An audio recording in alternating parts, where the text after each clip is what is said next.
This is the High-Stakes Lowdown, a RotoViz podcast brought to you by the Fantasy Football Players Championship.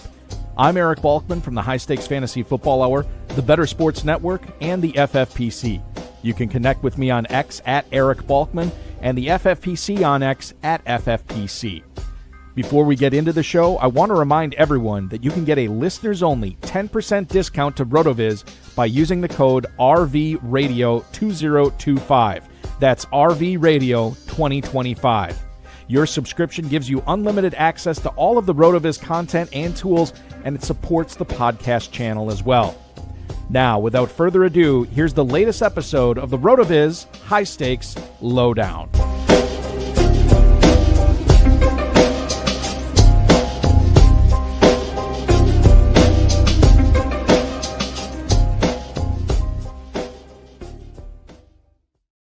Hi, hello, and welcome to the latest episode of the RotoViz High-Stakes Lowdown. My name is Eric Balkman. You know me from the High-Stakes Fantasy Football Hour, the FFPC Insider Access Show on Better Sports Network, and, of course, the Fantasy Football Players Championship. You can connect with me on the X at Eric Balkman. Let's exhale because we have championship week behind us. Everything that we were hoping for has either come to a close or it's come to fruition. And we're going to talk with one guest that I think had a bittersweet end to the fantasy football season. We'll find out here in a little bit on the RotoViz High Stakes Lowdown. If you are looking for Week 18 action or postseason action, don't forget about the FFPC Weekly Playoff Challenge. There are no salary caps. There's no draft. You are just picking 10 or 12 players if you want to play with kickers and defenses at myffpc.com. Win up to $2,500 this week. Remember, you can play in 10-team leagues, 30-team leagues, 100-team leagues, all at myffpc.com. And if that format sounds familiar, it is the exact same format as the Fantasy Football Players Championship World Famous Playoff Challenge, which is accepting entries right now. myffpc.com. A $200 entry gets you eligible for a $500,000 grand prize. A $35 entry gets you eligible for a $100,000 grand prize. myffpc.com. Remember, you are picking one player per playoff team to fill your lineup. You cannot duplicate those. So if you want Drake May, you cannot have Trevion Henderson. If you want Jalen Hurts, you cannot have A.J. Brown. myffpc.com is where to go. myffpc.com is where to sign up for that. I want to welcome in tonight a guy that I have the utmost respect for, as much as anybody in the high stakes industry. Why? Because this guy, and he probably doesn't want me to say this, but I'm going to say it to set it up, was leading the FFPC main event heading into week 17. And he agreed to come on the show knowing that there was a high probability, a decent probability that he would not win the $1 million in the FFPC main event. He did not. But he still had a top 10 showing. In fact, this dude finished 8th place overall, a tremendous accomplishment when you consider the talent he was going up against, the tough format that it was the last 3 weeks of the season. To finish top 10, I think is unbelievable. He's going to tell us about his sweat tonight. We'll look back on the season with a look ahead to 2026 as well. Please welcome in the FFPC main event, 8th place overall finisher, Mr. Brian Correro. You know him as Just Rays on FFPC, and he joins me tonight. Brian, good evening. Appreciate the hype. Thanks so much. And excited to talk some ball. I think you said it. Let's exhale sums it up. But we'll get into the weeds soon enough. So I have to ask you here, as a guy who has never had a sweat like you did, and you've been on the High Stakes Fantasy Football before.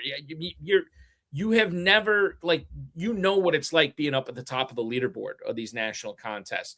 But I have to say, you have the unbelievable week 15. What'd you put up in week 15? 250, 260? 260. It was the second highest score in the championship round. Yeah. Okay. So you put up that, you move way up, and then you have 170-ish in 190. 190 in the second week. And that's when it started to feel real. So yeah, basically a ceiling outcome. I think, 10 to 12 touchdowns. ETN had 3, Cook had 2. I couldn't even keep up with it. I was just watching Red Zone, and I thought they were replays of the same touchdown. Just like I grab a beer, Cook, ETN touchdown. I grab a beer, Cook, ETN touchdown. Maybe I didn't drink enough week 17, but it covered enough of my my regular season average to put me up in the third. And it was actually the Monday night battles that really got to me. So I think I was 8 points back Monday night at first. I needed 8 from Waddle. He gets 4. So I said, you know what? I'm not in first. I don't want to be in first yet. I want to be in first at the very end. So I said, let's leave it at that. Juwan Jennings, Monday night, week 16, actually did get me there. And that's when it really started to feel real. When they went back to back, I think week 14 in the third place matchup, I wasn't even in the championship of the league playoffs, but I think they had about 170 or 180. So I was feeling good about the team coming into it. But then week 17 was just a minute by minute sweat with Amon-Ra on Thursday or on Christmas. I was shut down by that Vikings defense. Still got there with 15, but one thing I did, I looked at all the teams below me. No one else had Amon-Ra. So I think if he puts up 30 or 40, no one's catching that. So it was tough. Dicker missed his first field goal under 40 yards in his entire career on Saturday. So just every day it was just kind of dragging it out, but it was a heck of a sweat. Disappointed to end up in 8th, especially given a pretty sizable lead I had. Again, 30 points more than some of the guys in 5th, but there was a lot of football left. It's going to happen. It will happen. And I think you're looking at this from a very rational standpoint. You come into week 17, you have this healthy lead. Just take me behind the scenes. What were you doing? Were you by yourself? Were you watching it with buddies? What were you doing in week 17? We were all over. We had both me and my wife's family here for Christmas. So, holiday tradition, keep the games on. And again, me and my dad had a pretty big sweat in his fantasy league. So we're talking about, hey, I know we're going against this guy in your league, but I like to think that my Amon-Ra is worth a little bit more than our opponent's Amon-Ra. If you could just hear me out for a minute, Dad, I don't want to throw some numbers out, but I trust you will be worth it if he really blows us up in your league. So, Christmas, all the games on. We got some big Chiefs fans in the family. I'm a huge Cowboys fan. So that's always going to be traditional in the holidays. But then, Saturday, her folks had left, dropped my folks off at the airport. Time to calm down, get some fresh air, house to ourselves. So went out, got tacos, games on the backgrounds, and I'm just kind of like squinting. I was like, I think he missed a 32-yard field goal. Like, oh my God, this guy. So again, it was a minute by minute sweat. Sunday, I tried to find my happy place. I got a 12-pack of Coors Light. We got the mimosas on deck, but then is the Waddle injury. I don't want to harp on that, but Jalen Waddle going down. I think before I even cracked a beer at like 11:30 a.m. Mountain Time. That put a real damper on things, and that kind of set me back just knowing, I'm coming in with just like a goose egg from somebody in the tournament with 800 really good teams behind you. That was a little bit tough for the sweat. Did you at some point kind of like, they always say, what's the, the process of like, grieving or whatever. It's like anger, denial, acceptance. At what point did you accept it? Like, because I got to imagine the 2 magical weeks you had in week 15 and week 17, you're holding out hope as long as possible. At what point were you kind of like, God, now I gotta play for second, or I gotta play for fourth, or I gotta play for sixth, that kind of thing. Yeah. It was thankfully it was so many upside plays, but they just didn't get there, So again, JSN, incredible season, but I think he had his 14th highest score, just didn't get in the end zone. Right. ETN, guy was the chalkiest player in DFS this week. I think he finished with 11 points. Lawrence 2 rushing touchdowns from ETN zone. Again, with Tootin being out, that's a spot where I'm really banking on 20, if not 30 from ETN in the dome at Indy. So some of those were tough. And then eventually Sunday night came around and I said, you know what, like, let's take a break. And then it wasn't until, we were already upstairs, 9:00, put the baby down. And I realized Purdy has 5 freaking touchdowns. Right. And then he finally hits my boy, Juwan Jennings, for another one. I think Jennings had 1 catch for 5 yards before that 38-yarder for the touchdown. And that's when I start screaming and the dog starts losing his mind. I check the baby monitor, make sure I didn't wake up the kid. So that's when I realized, okay, like maybe we're back into it. And then I started doing some of the math, said, you know what, like Kyle Pitts, Rams defense, we still got a little bit of a chance, but it was just always such a tease. And yeah, the Monday night game just could not have gotten a worse game script. The Falcons go up 21-0, threw 20 passes the whole game. All the Bijan teams that I was 30 points ahead of, well, now he's dropping 45. So now I'm not ahead of them any longer. And yeah, Pitts didn't get a second catch until the fourth quarter. So I actually didn't even watch the second half and said, you know what, like, let's get some peace and quiet. Let's throw on some Stranger Things. Let's make dinner. Yeah. Let's just chill. And then in hindsight, realizing, the Rams freaking blocked a kick to get that touchdown, I would have been losing my mind, just like screaming at the TV. So it is what it is. There's so many what ifs. The Amon-Ra Goff touchdown, I think week 16 on the booth review, not even the booth review, the replay assist to overturn the touchdown 3 minutes. I mean, just 10 points here, 5 points there. We're talking about a lot of money, but again, to say it was a sweat is an understatement. I guess I got my money's worth. I would have preferred a little bit more money, but yeah, for the price of admission, we got the entertainment value for sure. I'm glad you bring that up, because sometimes like these things go our way and sometimes they don't. Like I have, like, from a fantasy standpoint and from a like my own team, like I'm in Northeast Wisconsin, so I root for the Packers, whatever. 2 or 3 years ago, Brian, I just kind of was like, I'm done with the officiating.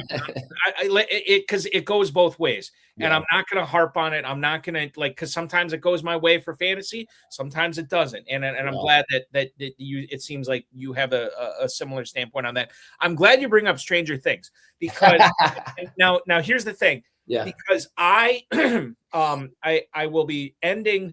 I host a local sports talk radio show in Northeast Wisconsin that is going to be ending Friday. I'm taking a different path in life on that. And one of the things I have harped on, and this is probably not something I should be sharing, but I'll share it anyway. One of the things that I've harped on is sports is not life. To that point, fantasy football is not life. Unless it's, God or family or something like that, it's really difficult for me to get behind anything, right? And I feel like moderation and just constantly changing gears, constantly doing different things in my life has made me a better person, right? So I don't want to get so enveloped in one thing. And I love to hear that you are going for $1 million, and then in the midst of it, you flip on Stranger Things. Now, my Stranger Things story, I never watched this show. 3 weeks ago, my son was like, hey, I really want to watch a show. Will you watch it with me? I'm like, yeah, I heard good things. I'm all caught up. And the series finale is tomorrow. Are you all caught up on Stranger Things, Brian? Not yet, and we got to catch up quickly. We rewatched the 4th season, so it would kind of be fresh again. 2 or 3 years. The kids are all 25 years old at this point. Right. A bunch of them have Botox, and God knows what their faces look like. But yeah, so it took us a minute. We had family in town, and they released all the 3 episodes. So it's going through Twitter trying to read all these 49ers injury reports and the Patriots injury reports. Is Henderson going to play? Can I finally play Ramondre?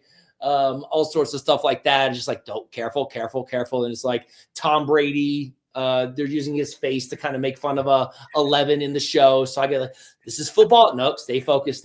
So it's been tough, but yeah, I think we got one more after this. And then we're going to episode 5 tonight. We're going to try to catch up really quickly. Good.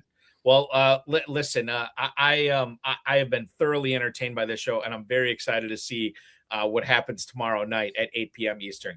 Okay, back into what we have a good group here in the YouTube chat, Brian. Bill Hollywood says, congratulations to everyone in the main event and all other leagues. Fun year. Can't wait till next year. We have Rob Sorrow, who actually ended up winning the FFPC main event this year. He was the guy who took down the $1 million. Rob, congrats. Yes, he will be getting an email from me shortly. So Rob, be on the lookout for that. Great team, brothers. Yeah, he was one of the guys I was looking back at when I was in first. I was like, oh, this guy's got some really nasty teams that I'm worried about for sure. Yeah. And that's the thing, Brian, like everybody has a nasty team at the top of the leaderboard at this point. And it's so difficult. And that's why I say, and by the way, Tom Smith chiming in, Bill, didn't you finish first in early Rampage in the Big Gorilla? I have to look that up to find out myself. I have not looked yet. But I think that the thing that I want to bring up, we had 4,200 plus teams in the main event. By the way, Rob chiming in on X saying, Brian, he was watching your team all day on Sunday. So there you go. I appreciate you, Rob. Good to hear, brother. And congratulations to Rob. Congratulations to you, because, and I've been in some sweats before, but never where it's over 4,000 people in it. I end up finishing 8th overall. I mean, I can't even imagine what that was like. I'm glad you were able to share sort of what that was like. I want to know, you drafted this team August 8th. So with a full month of drafting season left, you end up drafting this team here. Do you remember, and I know this is going back a ways, do you remember after you drafted this team, how strong you felt it was? Because you hit on a lot of big players. I mean, like Cook, Smith and Jigba, the list goes on. Yeah. So what I remember, this was an insane draft. Tons of OGs, tons of chatter in the chat. I'm actually curious whether it was you or Bryce was the commish, because maybe you're the lucky guy, or maybe I would say, I'll try. I couldn't find the old chat, but maybe Bryce was bad luck, or maybe you're the reason I got this close in the first place. But well, you try to find that. I always hate the drafts where everybody's really comfortable, they know each other, because with some of the OGs, again, like our boy Rob doing 20, 30 of the teams, but some of the established the run, the ETR guys actually live streamed it. I didn't know this until after the fact, so that was really cool, kind of rewatching the draft. I was at the 12, or I guess the 12, 13 turn. So they would kind of comment on those two picks while they're waiting for it to come back. So that was really cool. About the team specifically, though. Just real quick, Brian. What'd you find? To your point on this, I'm just looking at who was in this draft. This is insane. And it is. You were a super talented player as well. You mentioned established run. Drew Dinkmeyer, former $1 million plus winner with established run. Mike Leone, longtime FFPC player. He was on the established run team. Our good buddy Steve Urgalos had a team in this as well. Dan Thomas, a longtime FFPC player who's accomplished a lot in the main event. Dave Coleman was in this draft. Dave Coleman plays a ton of the high society and big payback and varsity leagues, the 3,000, 5K, and 10K entries in Las Vegas. He was in this draft as well. And then you also had the former FFPC. I heard them talking about that. Yep. Dave Hubbard was in this draft, co-owning this team with Austin Martin and Seth Taylor. I mean, like, and I'm sorry, I'm just realizing this right now. The fact that you came out of this draft, and what were you in the 12 spot? No, but you finished as the 2 seed. I was the 2. Yeah, the points were tight too. There's like 4 of us, with like 1750 to 1780. That came down to that alone was a week 12, I guess. Yeah, week 12 playoff just to get the 2 seed, which was a huge accomplishment for sure. So just to reiterate your point, and I know I don't want to belabor this, but the 4 teams that made the playoffs in this league were separated by, I have to look this up, 25 points or less. All 4 teams, 25 points or less. You were number 2 in scoring behind Dan Thomas's Hammerheads. You end up in the playoffs in this league. You end up losing in the first round. Hammerheads wins it, and then you go on this march. So, and again, I'm not trying to inflate your ego here, but the talent level that was in this league, and you end up taking this squad that lost in the first round of the playoffs all the way to 8th overall in the main event. I mean, kudos to you, man. I appreciate it. Yeah, we could tell. And then, talking about the team, I actually, for better for worse, got sniped on a lot of picks. I think it was specifically putting up the board. TXMN. Is that one of the guys whose names? No, that wasn't it. No, one of the guys. Yeah. No. I'm sorry. It is. That's Hubbard's team. That was Dave. Hubbard. So I'm picking right after a former champ, and he sniped me on a lot of stuff. I thought CMC was going to fall to 12. I think we buried the lead here. This is a Malik Neighbors team. Yeah, and you look at the that's important. It's just for everybody to understand.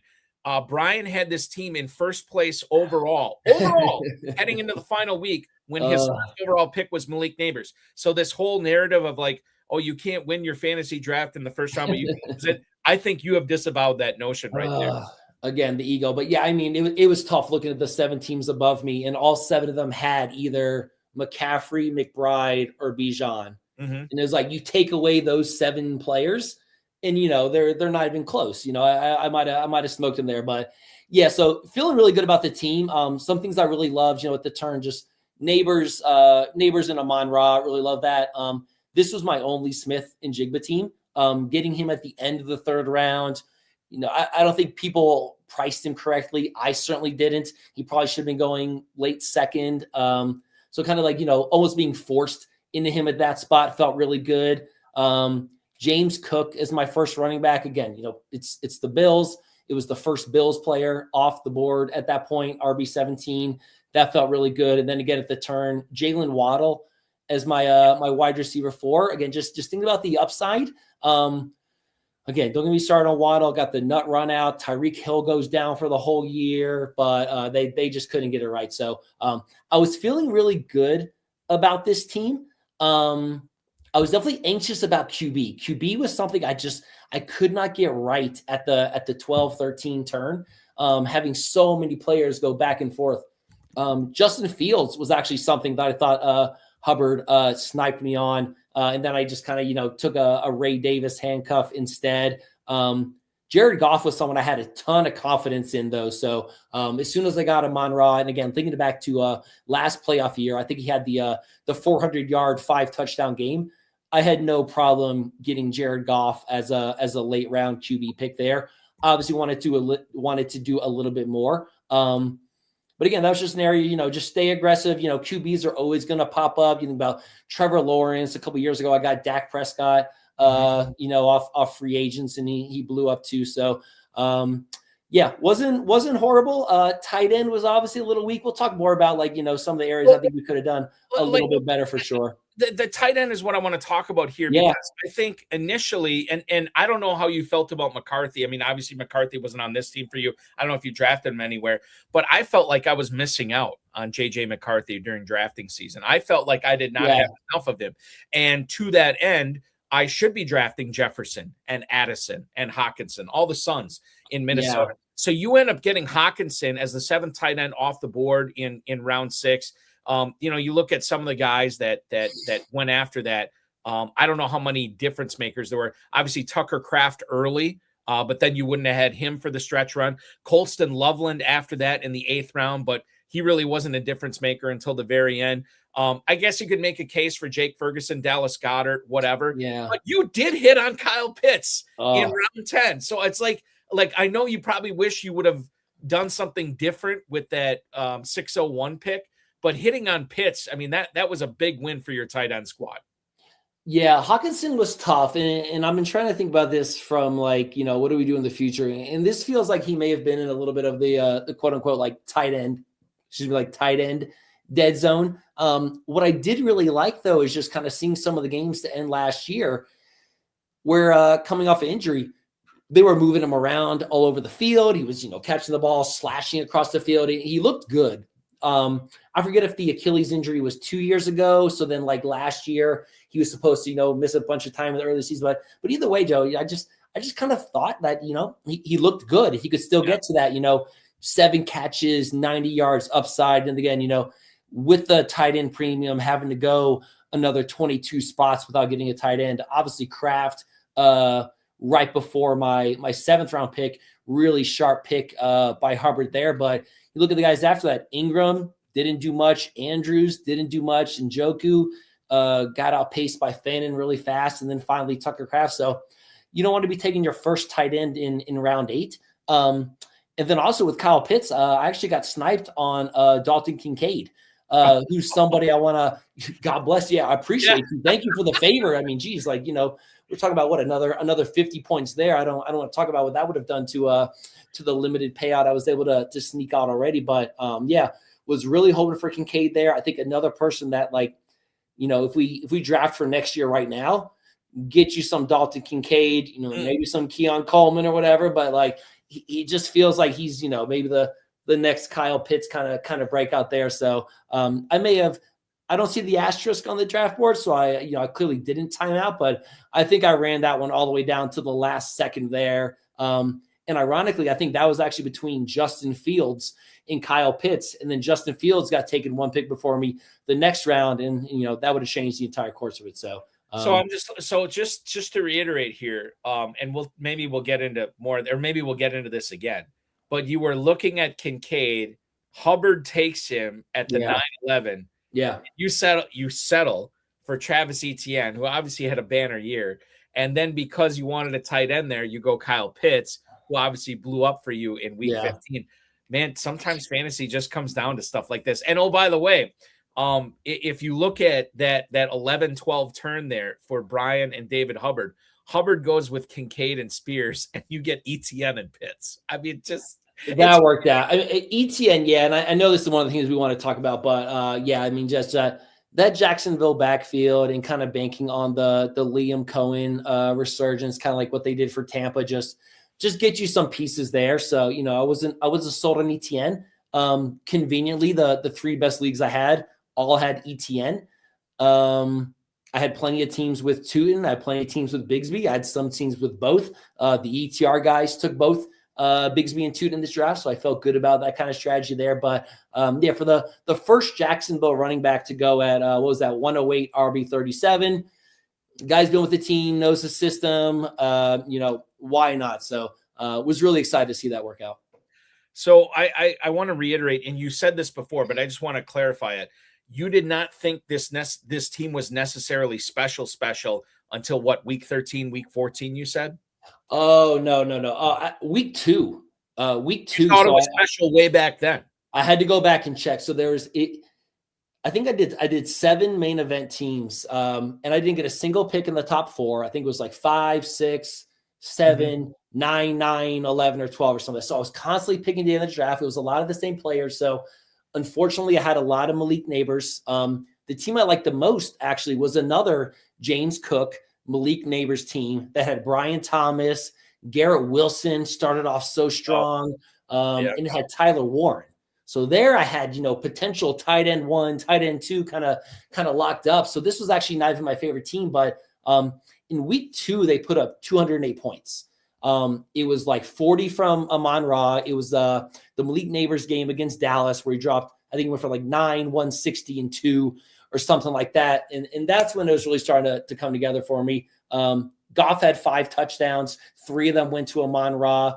Cook went for 130 and 2 touchdowns. And everyone's talking about, like, you know, James Cook, you know, his problem is that he scores so many touchdowns. And as the great Evan Silva once said, you don't like guys that score touchdowns? We don't like touchdowns. So here he is all of a sudden, you know, week 2, people are like, maybe we should have got the Bills running back who constantly scores touchdowns anymore. So I'm feeling good about him as RB1. And again, Neighbors and Amon-Ra and JSN, I don't even think had started blowing up yet. So I was feeling really good about this team. During the regular season, my goal is just to be top 2, to lock up that sprint, that sprint token. So I was feeling really good about it pretty early on, even before the Neighbors injury, unfortunately. Rob Saro chiming in again on X here. He wants to know if you considered Puka Nacua at all at that 1-2 turn. Nacua ends up going to Dan Thomas, who ended up winning this specific individual league. He gets Nacua at the 203. You go Neighbors St. Brown, which is fine. I'm wondering, and Rob is wondering as well, did you consider Nacua there? Yeah, that's one of the things I need to do a little bit better with is these injuries, man. Just his style of play, just being burned so much by it. Yeah, I got that emotional bias. I'll just say it. So here's the thing in regards to Nacua, and you can attribute this to Christian McCaffrey as well. I listen, praise God that they stayed healthy all season, relatively healthy all season. But these are the types of guys that I don't let the results get in the way of the process. Like I stayed away from Nacua because I was nervous that he would miss like a 3 or 4 game stretch. McCaffrey is getting up there in age. And the fact that he stayed healthy all season with the workload that he had, I think that's really, really rare. And so when I look back on stuff like, you know, when I skipped McCaffrey, when I skipped Nacua, I mean, maybe I should have drafted him, but at the same time, it's like to the standpoint of like, well, maybe I can go next year and I'll draft Nacua or I'll draft McCaffrey, and it could totally blow up in my face. So I don't feel bad about players like that. Obviously, the results of the season, I wish I would have had more of, but you know, if I had to do it over again, I don't know if I switched the way I feel about those 2 players. I'll let you weigh in on this. I'm sorry. No, I was going to say, like, could you imagine this team with just, instead of an empty spot, I just have, you know, Puka on there? I'm definitely not playing Waddle. Right. Week 16. Totally. The whole draft would have gone differently, and maybe not too much because again, it's still a wide receiver one there. But I just love Neighbors. I love what he did with pretty bad QB play. I just thought he was another grown ass man out of LSU. Being a Cowboys fan, watching the NFC East, watching what he did to the Cowboys, especially what he did to the Commanders. Let me just lock in with the 6'3" monster. And again, we saw what he did to Dallas. He dropped a 40 burger in week 2. So, whether that would have continued with Jackson Dart, I think the Giants actually did a little bit better on offense than teams were expecting. So yeah, definitely a little bit of a miss there, a little bit of a bias there. But I think back to back, give me the 6'3" grown ass man who then obviously, blew his knee out, kind of running down the sidelines, trying to get back into bounds. So, can't dispute the results there. The guy I thought was a safer pick ended up blowing his knee out, but it happens. I don't feel guilty at all, or not guilty. I don't feel bad at all about drafting Nacua. Like, I was ticked off because I play in the KFFSC, Kentucky Fantasy Football State Championship. I was ticked off, Brian, that I was getting all these early round picks, or not early round picks, but picks at the front of the draft. So I was not getting any Brian Thomas. I was not getting any Malik Neighbors, stuff like that. And then finally, towards the end of drafting season in mid to late August, now I was getting these late picks, and then I was loading up on Neighbors, and I'm like, here we go, and I was super excited. But that's the way it turns out. Now, the other thing with Nacua that I did not bring up, say what you will about Nacua and the way he plays the game and how he cares not for the health of his body. Go back to drafting season, and I'm not necessarily telling you this, Brian. I'm telling all the viewers. Go back to drafting season. We were very concerned as a whole in high-stakes fantasy football, not necessarily just with Nacua. Matthew Stafford, you think about that trailer that the Rams had. We didn't know about his back. We didn't know if he was becoming a cyborg. We had no idea, right? And so, like, we have the backup coming in Los Angeles. That's another reason to skip over Nacua. Yes, I should have drafted more of Nacua. But hindsight's 2020. I don't. And you know what? Quite frankly, next year I'll probably be skipping him again, and he'll be drafted much higher next year. He'll go 4th or 5th or something. Absolutely. Yes, exactly. So it'll be easier to skip him. Okay, we've been talking a lot about the misses.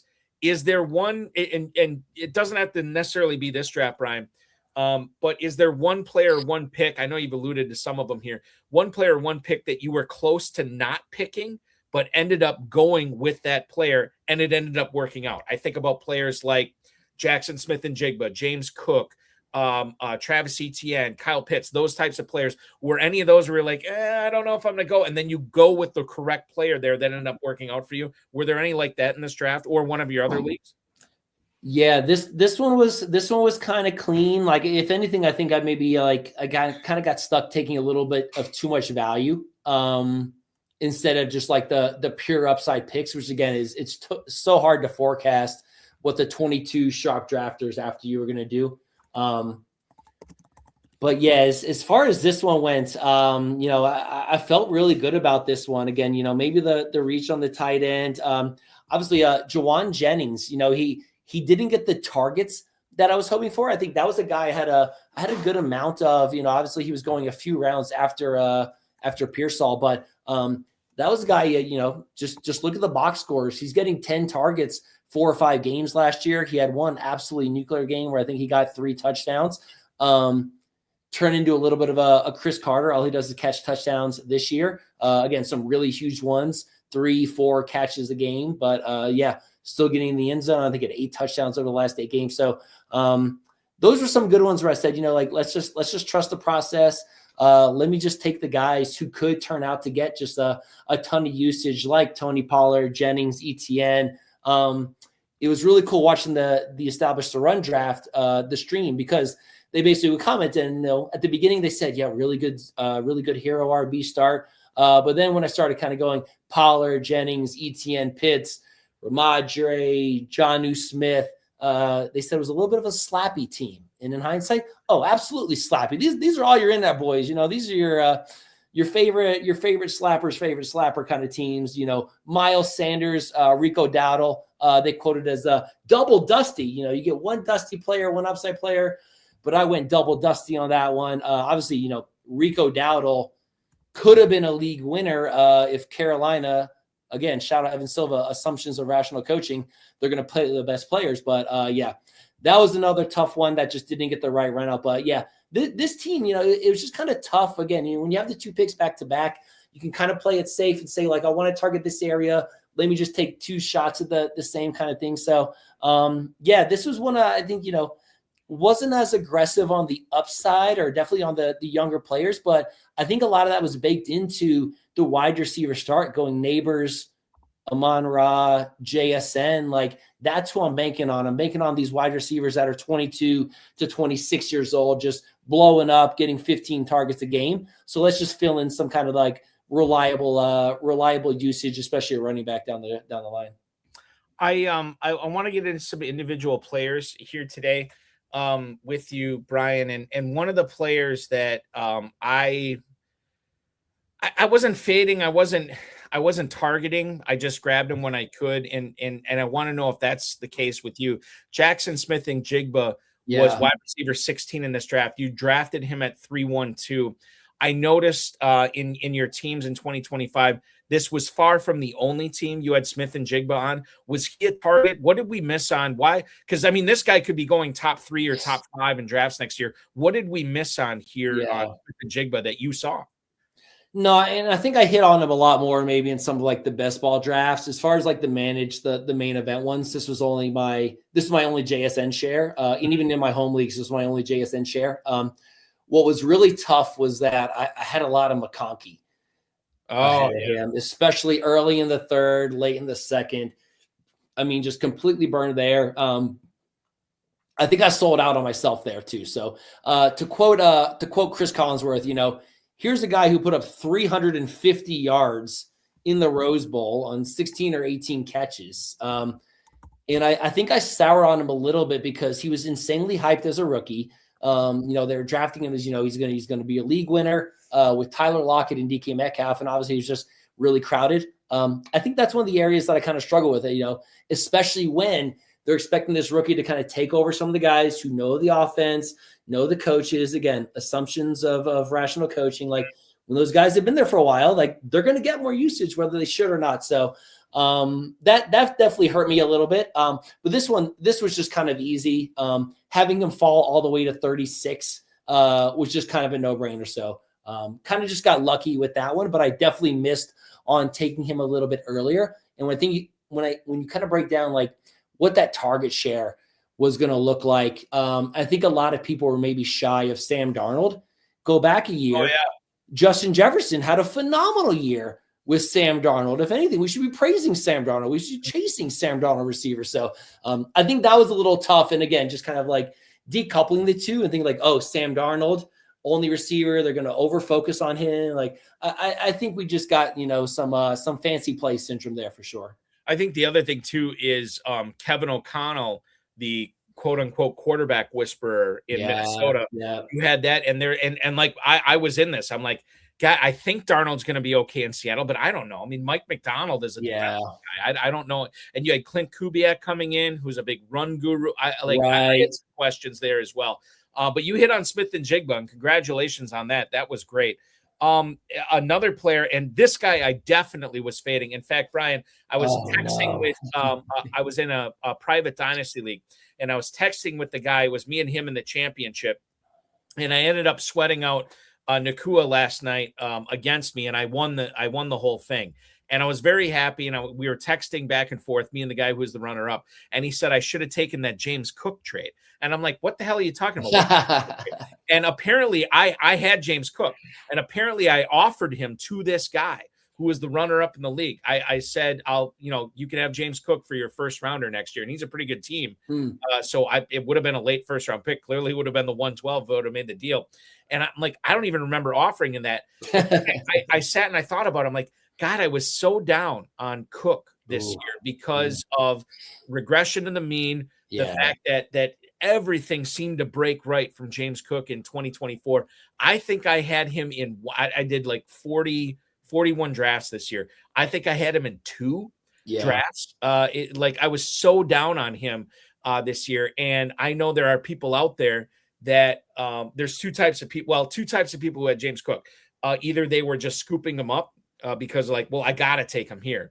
Or they're the people that were targeting him because they saw his big year last year and they're like, I got to get me some James Cook. And by the way, his year this year, for even from an efficiency standpoint, I think was better than his 2024. Leads the league in rushing going into week 18. It was insane. Which one of those people were you? Letting him fall to you, or were you targeting him because you had him on multiple teams?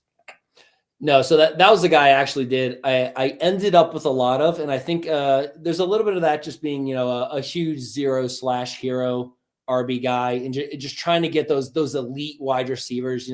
This is some stuff I've looked at where you look at some of like the advanced rates and best ball and stuff like that. And like for running backs, you're going to see a lot of these RB 40s that turn out to be RB 15. But for wide receiver, it's always like wide receiver 8, 9, 10 that end up as wide receiver 1, 2, 3. So I always, to a fault, try to get 2 elite studs there. And like I said, having a lot of teams just at that 9, 11, 12 pick, he was just kind of always there when I came back. So I think I liken that to the what is it? The IQ meme where like the guy with the 40 IQ says, James Cook, Georgia running back, Bills good, draft him. The guy with the 200 IQ says, James Cook is a running back on the Bills, draft him. And the guy in the middle overthinks it. I don't know if I'm the 40 or the 200. It might have been the 40 because I do make some dog plays, but like I think that's just it. He's a top pedigree guy. He's a top 40 draft pick out of Georgia. He's an absolute stud. I think the problem was that, he had maybe he constantly has like 950 yards rushing, maybe 200 yards receiving, and then 16 touchdowns. So they always felt like an outlier. But it's a stud Bills running back. I was fortunate to get him in the RB 15 to 18 range. So I think that just reinforces, I'm just not going to draft running backs for the first couple of rounds for the rest of my life. And I'll tell you this too, like as far as that strategy goes in this specific league, if Malik Neighbors doesn't have that thing happen, the first week of Jackson Dart, my God, this team goes nuclear, right? And it's one of those things where you now have, not only St. Brown, Smith, and Jigba and Waddle, now you have a healthy Malik Neighbors to go along with James Cook in the 4th round, to go along with Tony Pollard, who, by the way, crushed it at the end of the season too. Did you see I dropped him? I dropped him before the sprint because I was worried about tight end. I think I dropped him for like Taysom Hill or something like that because the matchups were terrible too. I mean, honestly, he was on the road at Cleveland. I forget what the other two were, but in my head, it's like, I'm not going to play him in the sprint these next couple of weeks. And then, of course, he completely goes off. So, again, that was, to quote, I wasn't wrong. I was just early. You were early. But I was very, very, very, very, very early, and he was very, very, very late. I see it now. You had dropped Tony Pollard for one Taysom Hill. Hey, there we go, which almost – that would have been so sharp. I mean, God forbid, Shuck goes down for a week or two. I was banking on them putting him at QB, playing him at tight end, and getting 35 fantasy points. So I stand by that. Yeah, I wasn't going to play Pollard either way, but I might have played Taysom over Pitts, and we'd be having a very different conversation if they announced him as QB. That's very true. And I'll say this too. Like again, another private dynasty league I was in, I had Brock Bowers. And he got shelved, obviously, on IR prior to week 17. So in the championship, I picked up and started one Taysom Hill. And I might as well start at Bowers. Might as well start at Bowers because it did me no good. Same score. Yeah. Yeah, nothing. I get nothing. And it was a 14 play. It was a 14 2-week playoff. I finished comfortably in 4th place. So it is what it is. I'm over it. I'm over it. I have to ask you about Quinshon Judkins. Now, this is more of like I don't know if game theory gets into this at all, but I think about the way that we handled this player, Steve G, who I mentioned earlier in the show. He was telling me throughout drafting season, and he was telling me in the early part of the NFL season, Quinshon Judkins is a league winner, and I was really surprised to see him perform the way he did with basically no rookie minicamp, no training, no preseason, and this guy was crushing it. I don't know if there's any lessons we can learn about the way we treated Quinshon Judkins in drafts, because it was kind of a unique situation, right? Yeah. Did you take away anything on the way that we treated Judkins in the drafting season this year, Brian? Yeah, I mean, first of all, I knew I had him on one team, and I was actually a little bit disappointed to realize I actually had him on 2 of my 7 teams, because it clearly didn't turn out to become much. But yeah, thinking about him from a little bit more of a macro standpoint, I think this was unique from a lot of like the completely ambiguous backfields we have. So like the other ones that were out there was like Dallas, and they're like, who's the guy for Dallas? Is it Jaden Blue? Is it Javonte? Is it Miles Sanders? And like everybody soured on them. So like no Dallas running back is going in the first 10 rounds. Jacksonville was pretty close. ETN starting to sneak into like 9, but again, ETN, Bigsby, Tootin, all kind of going there. Cleveland was interesting because we kind of thought the Cleveland offense was going to be terrible, but this guy's an elite prospect. It kind of made me think about if you remember a few years ago when the word was out that Jamar Chase couldn't catch NFL footballs because they were big, and here's a 6'3" guy. It's the stripe. He couldn't pick up the stripe. The stripe. Is that what it was? Okay, so here's this 6'3" grown ass man from LSU. He's gonna have trouble catching a different football because the lines aren't on there. That's what it kind of made me think of a little bit. And then even thinking this was such a great question because I started thinking about it in different ways. I think what we really missed was I think a lot of the concerns were obviously the legal implications. Is he going to get suspended for 4 to 6 weeks? For a rookie, that's obviously a really important time. But then, a little bit of that narrative, though, is that with these rookies, you're supposed to blow them off for a few weeks, and you're really banging for the end of the year when they start getting 20 carries. That post-bye week rookie bump is what you're really banking on. Obviously, a guy that's not with the team for several weeks or a month is going to be a huge difference, but he's still going to be there in the preseason and training camp. Ideally he continues to develop and he can practice on it, or he can work out on his own and stay in good health. So I think that was an interesting example where maybe just kind of like being Cleveland soured some people a little bit, but then you look at who's ahead of him.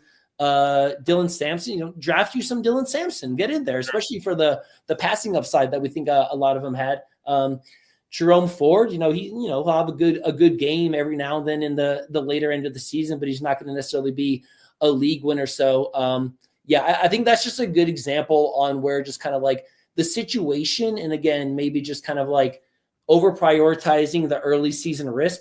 People were drafting Jordan Addison in the 7th, into the 6th, 7th, 8th round, knowing he's going to miss 3 games. Rashee Rice was going in the 5th round, knowing he's going to miss 6 games. I think being a rookie was a little bit of a nuance here. But again, this guy was supposed to be a top 2 to 3 rookie running back prospect. So I think that's definitely something, let's pray another guy gets arrested or has some legal trouble next year, and we'll snipe him a round or 2 early. What's wild about this is, and I just looked this up on Fantasy Mojo, Darren Armani, the godfather of the Pros versus Joe's Challenge. And anytime we bring up ADP on this show, it's all due to fantasymojo.com, Fantasy Mojo on X. If you are playing in the FFPC, I highly recommend Fantasy Mojo. I'll just bring this up right now. So Quinshon Judkins, when we closed drafting season, Brian, when the NFL season started, ended up going as running back 39 at the 10:01. So 38 running backs were going off the board before him. And listen to the guys that were going off right before him. It's almost comical to hear this now. Right before him, Brian Robinson from San Francisco, Braylon Allen from the Jets, Austin Eckler from Washington, Caleb Johnson from the Steelers, and then this trio that was going about a round ahead of him: J.K. Dobbins, Ja'Cory Krosky-Merritt, and Travis Etienne. Just totally wild to think about how dialed in we get into this in drafting season, how it ends up at the end of the season. Quinshon Judkins, to your point, the 4th player taken in the 2nd round of the NFL draft, the 3rd player taken overall. Maybe the lesson we learned here is, the odds were against him, but this is a pedigreed guy, and maybe we just draft talent and hope for the opportunity. Yeah, I like that a lot. I'm actually pulling up his OSU stats, and it's just, Yeah, I don't think there's much else to say about that. So that's what's so unique about fantasy, that there's always going to be these like one or two really specific players. Again, you can talk about maybe Rashee Rice this year came out Sure. just that there was no one else catching passes.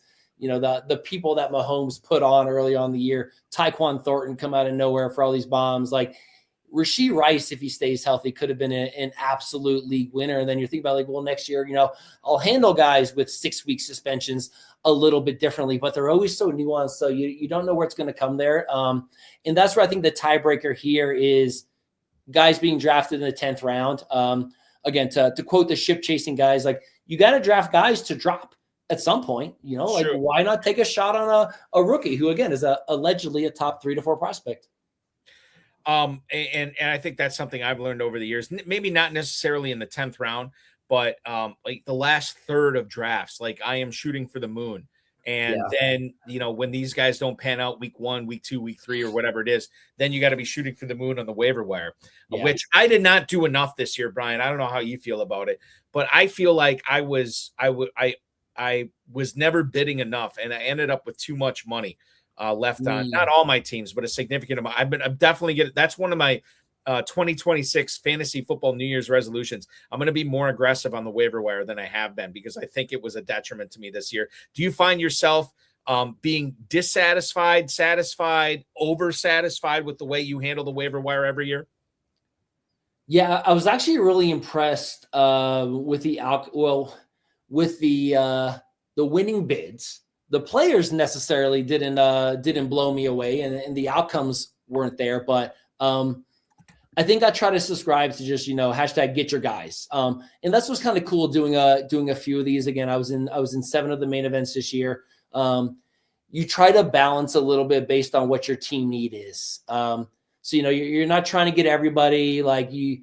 And what's also cool is like if there's someone that you're mildly interested in, you bid like a median amount across a bunch of teams, and you're going to get 1 or 2 shares across 7 teams. Again, you don't want 80% of any player really at any point in the season. So I think having enough teams to kind of spread that variance around.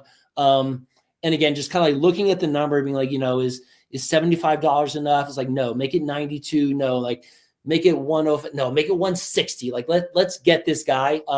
Honestly, I think Brock Purdy and Trevor Lawrence, QB were some of the really good pickups I had this year. Brock Purdy, again, on this huge team. I don't have the number in front of me, but knowing I had Jawan Jennings cooking, dealing some touchdowns, like I would have drafted him if he was available, but he got taken before me. Trevor Lawrence, again, same thing. I had that Brian Thomas team that I was really excited about. Is like, give me Trevor Lawrence. This is potentially $1 million team if Trevor Lawrence and Brian Thomas start clicking later in the season, like I think they might. So I think trying to tailor your teams to where like I need a tight end. It doesn't matter if I overpay or not. Like you can't put a price on benefiting your team's only weakness.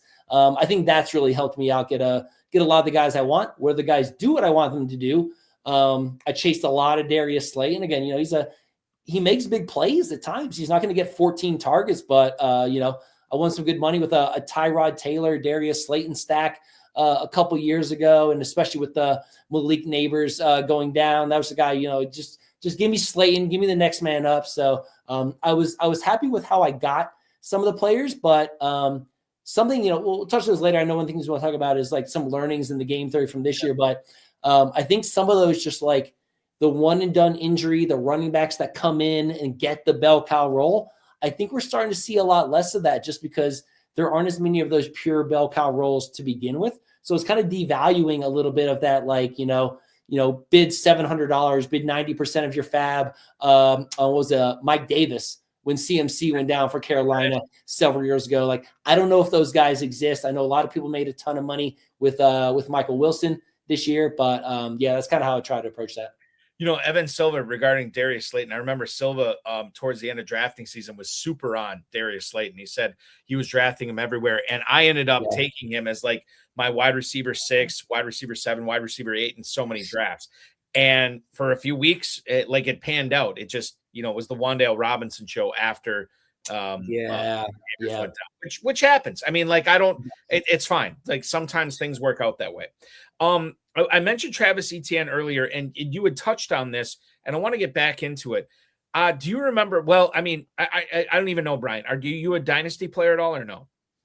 No, I used to do a bunch of the best ball over the summer, and then all you're reading are Dynasty Bros all year. But no, I just do the season long mostly for now. Okay, that's fine. I only bring it up because I remember after the NFL draft, and this actually happened quite a bit in redraft leagues, the FFPC Big Gorilla Main Event for sure. People were all about Bashal Tutin. They just not draft enough Bashal Tutin. We saw a lot of really talented content creators in the space talking up Bashal Tutin this year. And there are, I don't want to say it's polarizing, but there was a lot of people saying, no, we need to focus on Travis Etienne. Not necessarily because of Liam Cohen and this new offense and everybody coming into Jacksonville or whatever. It's because of what he was able to do over the course of his career and how far he had fallen in drafts, right? Yeah. Looking at the FFPC Main Event ADP, when we closed drafting season, Travis Etienne was running back 34. Bashal Tutin was running back 41. About a round separated these guys. Etienne going at the 8-9 turn, and then you had Tutin going at the 9-10 turn. And by the way, I'll throw this pepper in the gumbo as well because he was a Jaguar at the time. Tank Bigsby was going in the mid-11 too. So there was another guy. So when you talk about all three of these Jaguars running backs, do you feel like you were kind of balancing it out? Were you going with one guy over the other? Were you ignoring this situation? How did you, if you look back on your teams this year, how did you sort of handle this very nebulous Jacksonville running back situation that is turned into like a gold mine as far as ETN goes for those people that cashed in on him early? No, and again, exactly like kind of like Dallas was the other example that Javonte clearly ran with that one. And obviously, Jadon Blue wasn't as much of like a hype play as Tutin. He had a little bit more red flags. I mean, just again, the ETR guys when the draft go toot. I mean, come on, like how do you not get some there? So and then when he started to get the ball, when you see him on the field, I mean, he passes the eye test. So across the seven main event teams and the 5 home leagues, I probably had 10 to 12 Jaguars. It just so happened that all those best teams turned out to have ETN there. So for me, it's a little bit of boomer ball. I think the biggest example was when Clyde Edwards-Helaire got drafted, and he was going 6th, 7th overall in the first round. And for me, it was Damian Williams, I think, scored like 3 or 4 or 5 touchdowns in a Super Bowl run the year before. And, a lot happened. I think he ended up sitting out a COVID year. He had some sick family members, and there was a whole bunch to unpack there. But again, like this idea of thinking about like these guys who have been with the team for a long time, these veterans that are just going to completely disappear all of a sudden because some young guy that had a really good run in college. Like, I definitely need to get better at drafting a little bit more of the upside rookies. This year, I think is a tough example to latch on to, though, because we saw so many busts. Travion could not get a hold of that backfield.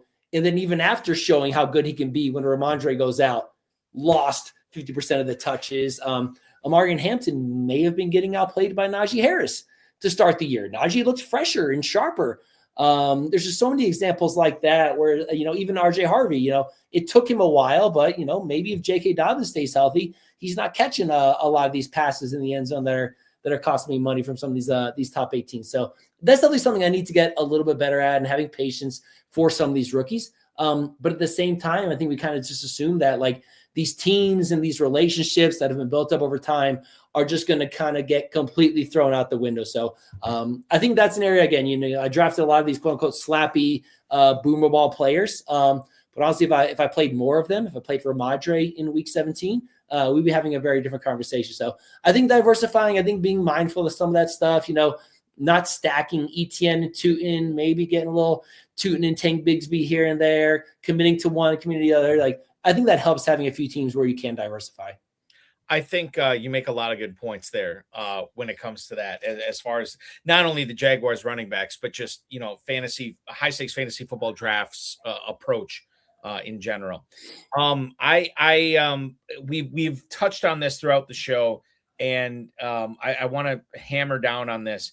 Not necessarily just this main event team that finished 8th overall, Brian, but when you look at all of your drafts, FFPC, everywhere, whatever, who are some of your favorite big hits this season? Who did you really get right? Maybe players that we've mentioned, maybe players we haven't mentioned yet.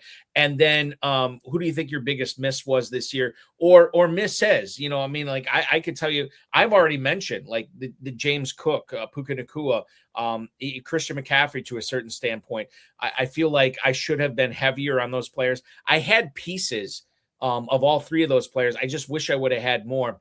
Does that qualify as a miss? Perhaps not. But I want to ask you about your hits and misses this year.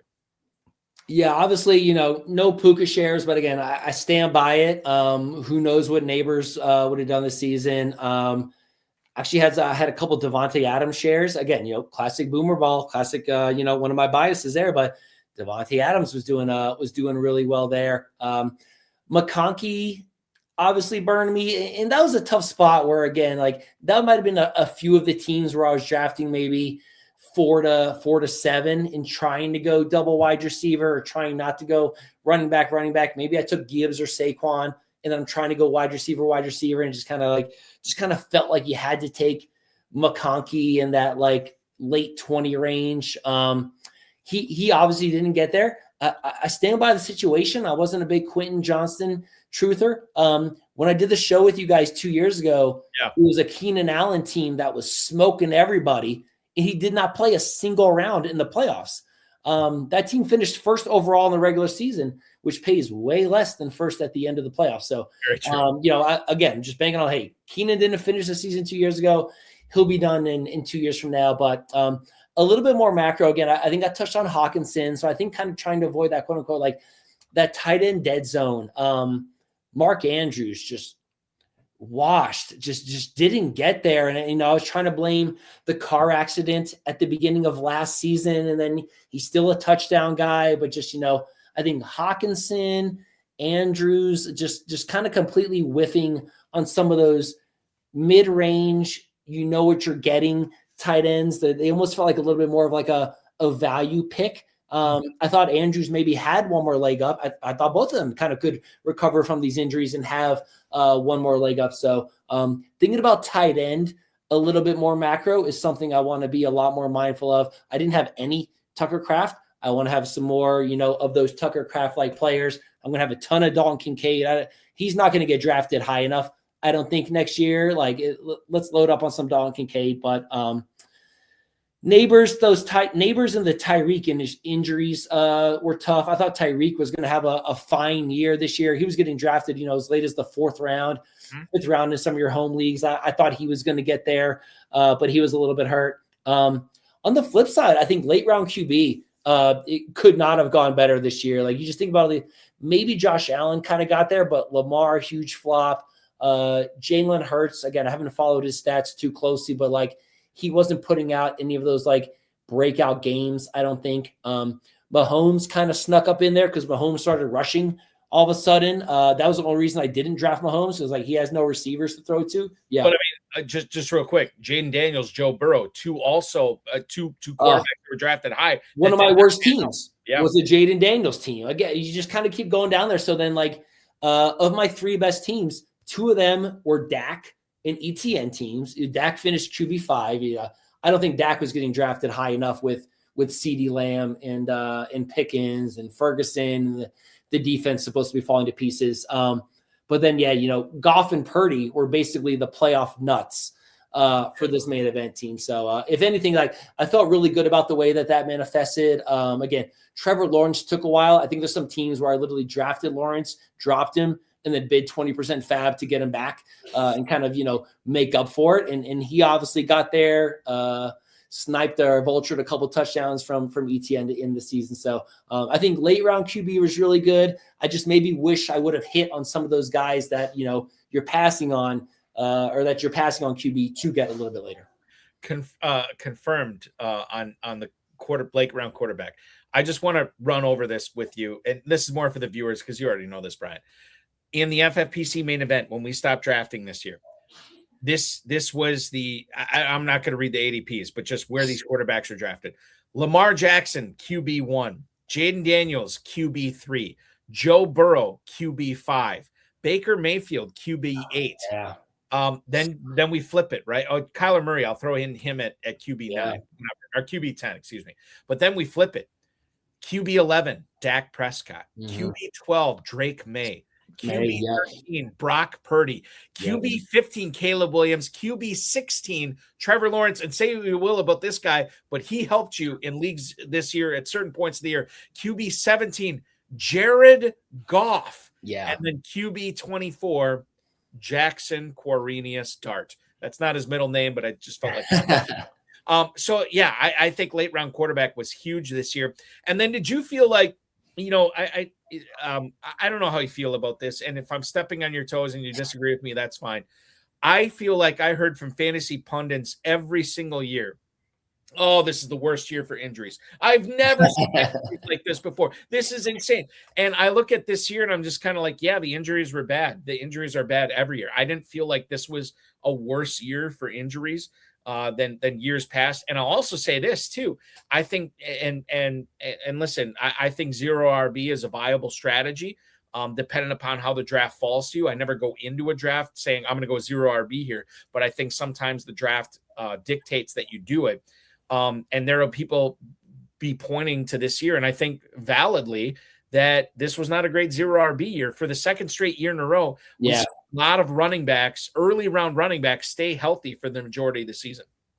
Yeah, and that's something I was like trying to ask randomly on Twitter and just trying to get into the comments with last year to see if there was any data that could kind of explain that, because a little bit I think is that you're not seeing these 95% snap share running backs anymore like we did 10 years ago.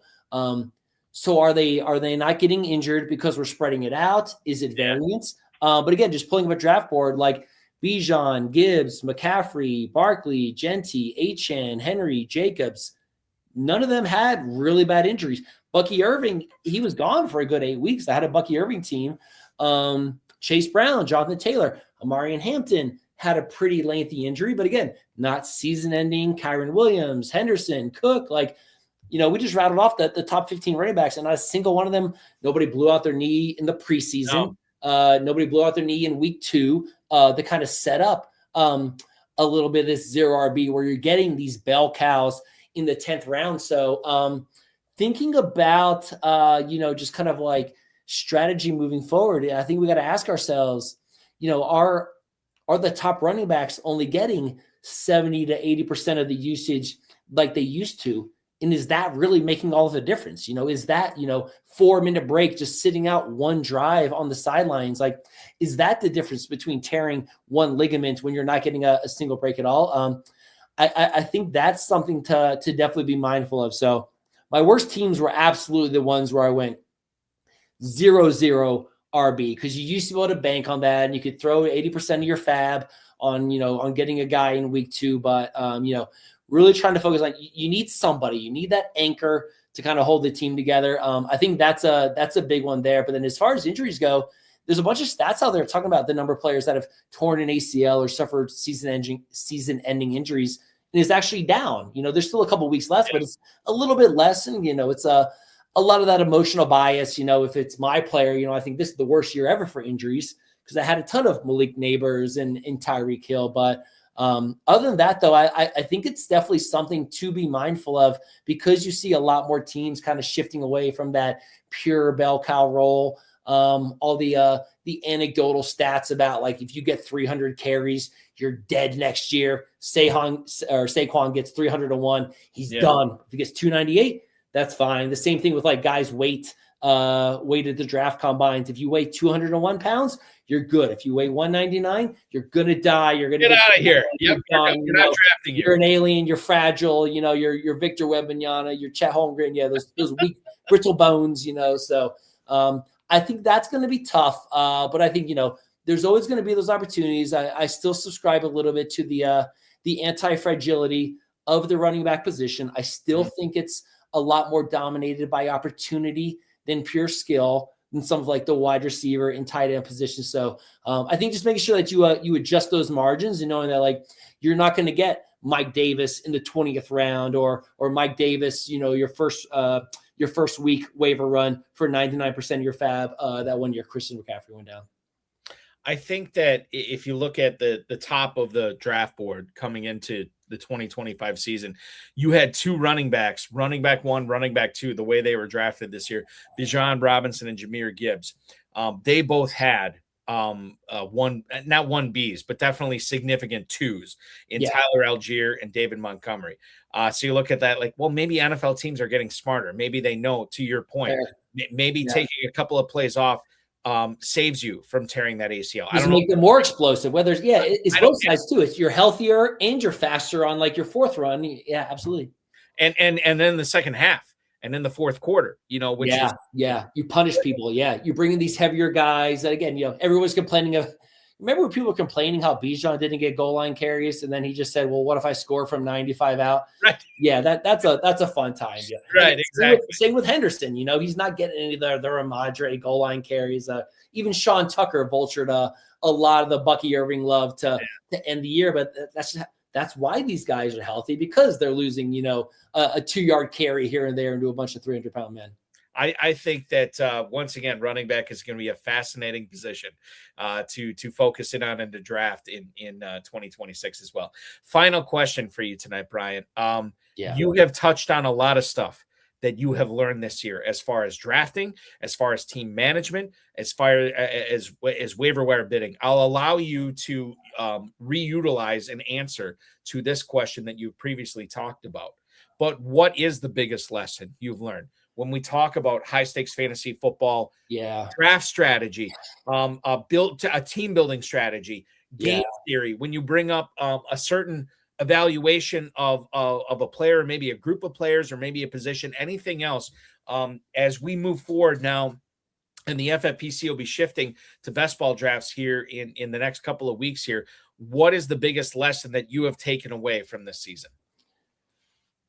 Yeah, and I think one of the biggest things is trying to think about upside versus value. And specifically, like, who are the guys that you're drafting in round 4 this year that are going to be second round picks next year? Like, that's, I think those are the league winners, right? Like, these people that you draft in the 10th round and now they're going in the 4th round or something like that, either because they earned it or just, the opportunity was there, or we just missed something.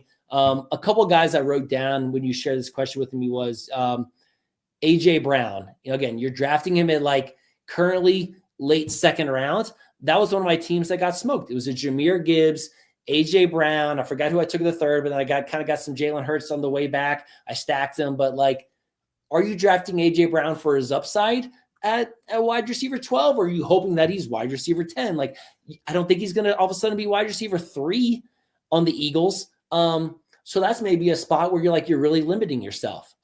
Zay Flowers, I think, is another guy where it's like, it's a really sexy pick. He's so quick. He's fat. I mean, when he gets the ball, he's so explosive. But again, on that Ravens offense with Lamar Jackson, especially now with Derrick Henry, I don't think we watered him down enough to factor in for Derrick Henry just coming into that offense. But like, again, that's another guy you're drafting in the 4th and the 5th round, and you're kind of hoping that he pays off a 3rd or a 4th round value. Like, Zay Flowers is not going to be wide receiver 10 the following year. So that's why I really just kind of like loading up again, like Malik Neighbors. If you tell me Malik Neighbors is wide receiver 4 next year, absolutely believable. He went for, 115 catch. He's almost set a catch record as a rookie. He goes for 115 catches, 1,400 yards, and 13 touchdowns. I'm like, yes, he will actually get drafted higher the following year. So I think that's something to think about.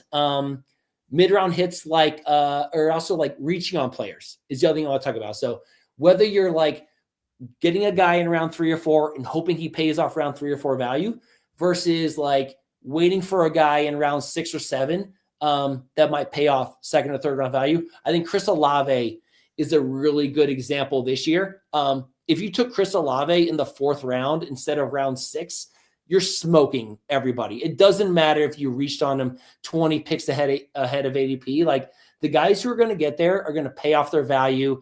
It was Raheem Mostert a few years ago. I stopped drafting him when his ADP went to like the 8th or 9th round. You draft him in the 5th round, like you're fine too, playoffs aside. So that's one thing I want to think about is like, not just trying to like get good value for like a 4th or a 5th or a 6th round pick, but just thinking like, look, like what is the best this player could actually become? And if it's, one round of value, you're not going to win a tournament like that. But it's like, if this guy could break fantasy and actually, cut his position ranking in half, go from wide receiver 25 to wide receiver 10. That's, I think, where you get the real breakouts from. So I'm definitely going to reach more for some players I want. # get your guys. Ben Gretsch from Stealing Signals, and of course the Stealing Bananas podcast. I listen and read a lot of the stuff that he churns out. The one thing that he has said, and maybe he only said it this year, but it has remained fresh in my mind throughout drafting season, and even now you remind me of it, Brian, regarding Christian McCaffrey. I think this is who he was talking about when he said this, but I think it applies to any player that you're drafting in the FFPC main event or the FFPC Big Gorilla. When we consider ceiling versus floor, when we consider downside versus upside for certain players. And he said this about McCaffrey. He's like, a lot of people ask, well, what happens if this player gets hurt, right? Yeah. When you draft him. And Gretsch said, and I think this is totally accurate, we need to start asking ourselves, well, what happens if this player doesn't get hurt? And look at the resounding answer we got from Christian McCaffrey this year. And I'm not saying that that's, something that's going to consistently happen, but I think that's a question we need to ask ourselves as we enter 2026 drafts with polarizing players, not necessarily for injury standpoint. Obviously injuries, yes, but in addition to that, in addition to regression to the mean, changing of offenses, changing of schemes, changing of head coaches, changing of quarterbacks. I think that's the thing that we have to ask too. Like, well, what happens if this goes wrong? Well, we have to ask ourselves, what happens if it doesn't go wrong? And that sometimes I think is where we get multiple league winners on the same team that can churn out $1 million grand prize. Yeah, I think the established run guys talk about all the time is like, what do you win when you're right? And again, you take Zay Flowers in round 5 is like, what if you nail that pick? Is like, what is he good for? It's like, well, 1,200 yards, 80 catches, and 9 touchdowns. Like, okay, well, yeah, I can get a lot of guys that are doing that, especially, like a smaller sample size. You divide that up to just 3 weeks. It's like, who else is going to get you 300 yards and 2 touchdowns over 3 weeks? Like, a lot of people are. So, no, I think that's a really good thing. And that's kind of what I'm talking about, like upside over value. Like, it's tough because these main event, the leagues are so quick. It's 12 weeks. And, you're talking to all your friends. They're like, oh, I got a couple weeks left to make the playoffs. Like week 13, like I'm in the thick of it right now, man. I need to win this thing to qualify for the sprint. So it's tough. So I think, it's a real challenge again, trying to think long-term, knowing that like you also have to qualify in the first place. And that's a lot of the best ball guys say now is like, well, maybe you want this 0% guy in the finals. It's like, well, that's the variance is insane. So I agree. Spot on, man. I will leave you with this. Rob Sarro, our FFPC main event champion, saying to you, congrats on a great team. Dinner on me, draft week in Vegas. Great show tonight. So there you go, Brian. If you appreciate you. Yeah. Pop out to Las Vegas next year, you got dinner from the champ. Great teams. I mean, yeah, he was the top of my spreadsheet. I just kind of wrote down all the guys to be afraid of. I mean, he had what was it? I forget which one of his teams, but he had a CMC Olave Fannin team. He had an Olave Bijan Fannin team. I mean, the guy was all over it. So even tell my buddies, I was like, look, there's a couple teams behind me that I'm really worried about. And they were namely him, but then obviously a few more things didn't break my way. So it is what it is, but appreciate the love, especially from the community. It kind of, it softens the loss a little bit. I wasn't expecting to win $1 million, but I was really hoping to kind of sneak in, second, third, or fourth. But again, when that first half broke last night, again, it feels crazy. I think this was just last night when all of a sudden the freaking Falcons are up 21-0 on the Rams. Supposed to be an 8.5 point game script. That's why I'm thinking, Cousins is going to drop back a lot. I played the Rams defense over the Saints. I think we buried the lead. I may have made a donkey play there, but like Cousins is supposed to drop back 35, 40 times. He's going to make a couple mistakes. Then obviously they do 20 pass plays. So crazy finish, but no, he was in the right place. A lot of really awesome teams. So congrats to everybody at the top for sure. Yeah, congrats to Rob, and congrats to one Brian Correro, who is coming on tonight, 8th place overall in the main event. Certainly not the way that you wanted to finish, but sometimes I feel like these close calls, sometimes this is where you learn the most from. And you're getting loaded for Bear next year as well. I can't thank you enough for hopping aboard tonight. Congrats on a fantastic season, no matter how it ended up in week 17. Love this conversation tonight. I learned a lot. You were very, very informative and entertaining, quite frankly. I wish you nothing but the best in 2026 and beyond. And we won't be strangers. Well, let's hook up on a podcast again sometime soon. Appreciate you, Balky. We'll run it back. See you soon, my friend. You got it. That is Brian Correro, ladies and gentlemen, the 8th place finisher in the FFPC main event, joining me here tonight on the RotoViz High-Stakes Lowdown. So much fun to have that guy on. A player that was leading the main event heading in to the final week of the season, came up short, but God, what a ride it was. And I think that's all any of us can hope for. I want to let everybody know the FFPC Weekly Challenge is live for week 18, the final weekly challenge of the year. Join it now, myffpc.com. No draft, no salary cap. Just pick 10 or 12 players if you want to play with kickers or defenses. Win up to $2,500. Play in 10, 30, and 100 team leagues at myffpc.com. And, oh, by the way, the FFPC Playoff Challenge is live. $200 entry fee gets you eligible for a $500,000 grand prize. A $35 entry fee still gets you eligible for a $100,000 grand prize. Check it out at myffpc.com, myffpc.com. You're basically fading 2 of the NFL playoff teams and picking out one player per NFL playoff team after that. We pretty much know all of them at this point, except for 2. You won't be able to build your lineups yet, but definitely make sure that you are setting aside your entries, your team entries for those contests so they don't sell out before you can grab them. Check it out, myffpc.com. Now, no FFPC Insider Access show on the Better Sports Network this Thursday. I did a special Monday show last night with Andrew Cooper from Fantasy Alarm, the tight end whisperer himself. That was a lot of fun. Check it out anywhere you get your podcasts, including the Better Sports Network and FFPC socials. We will return again next Thursday, so January 8th, with Joe Bartel from RotoWire as we get into the FFPC Playoff Challenge. That's going to be a lot of fun. The RotoViz High-Stakes Lowdown has 2 episodes left this season. We will go live next week with a special FFPC Playoff Challenge episode at 10 p.m. Eastern time. Have a special guest lined up for that. And then, of course, the High Stakes Fantasy Football Hour this Friday night. I'm hoping, fingers crossed, we get the FFPC main event champion on in Rob Sorrow. We'll see what happens there on that. And Rob is probably watching right now. Rob, I'll reach out to you via email, and hopefully we can have our schedules line up to have you on this Friday. That'd be tremendous. If not, we will get another great FFPC player on this Friday. Myself, Farrell Elliott, 10 p.m. Eastern time on the FFPC socials.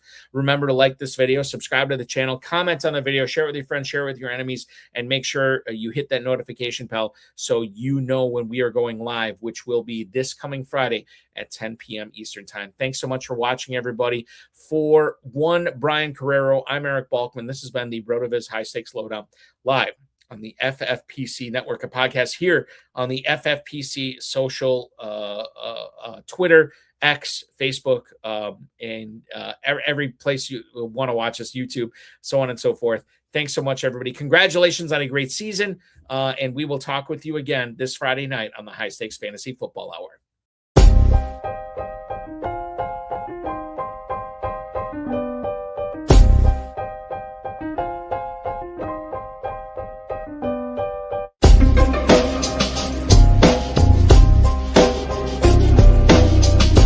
Thank you for listening to the High Stakes Lowdown, a RotoViz podcast brought to you by the Fantasy Football Players Championship. And thanks to Grapes for our theme music. Please review the podcast on Apple Podcasts under the RotoViz radio feed. It helps us find new listeners. Contact us via email at rotovizradio@gmail.com. We'd love to hear what you think, and connect with us on X at RotoViz Radio. Remember, you can always support the show by subscribing to RotoViz at a 10% discount using the code RVRadio2025. That's RVRADIO2025 through the NFL Podcast homepage at rotoviz.com/podcast.